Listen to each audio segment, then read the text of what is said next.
আসসালামু আলাইকুম। গুজবের বাংলাদেশে আপনাকে স্বাগতম।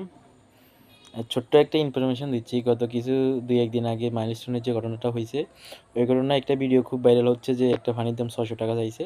অ্যাকচুয়ালি ওইখানে ৳৬০০ চাইছে কিনা ওটা আমি জানি না। তবে যে ভিডিওটা ছড়ানো হচ্ছে ওই ভিডিওটা কিন্তু ওই দিনের না।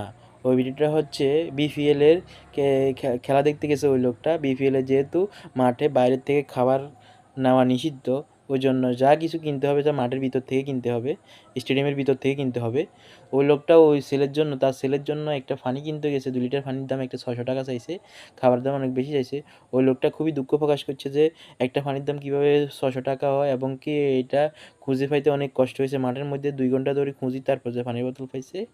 ওই লোকটা ওই ক্ষোভ থেকে ও তখন সাংবাদিককে বলছে একটা পানির দাম ৳৬০০ দিচ্ছে যেন স্টেডিয়ামের ভিতরে খাবার নেওয়া হয়। অ্যাকচুয়ালি ওইখানে পানির দাম বেশি চাইছে কিনা ওটা আমি জানি না। ওটা আমি এ চাইলে কিন্তু ওটা ওরা অন্যায়ই করছে। তবে যে ভিডিওটা ছড়ানো হচ্ছে ওই ভিডিওটা কিন্তু বিপিএল এর। ধন্যবাদ।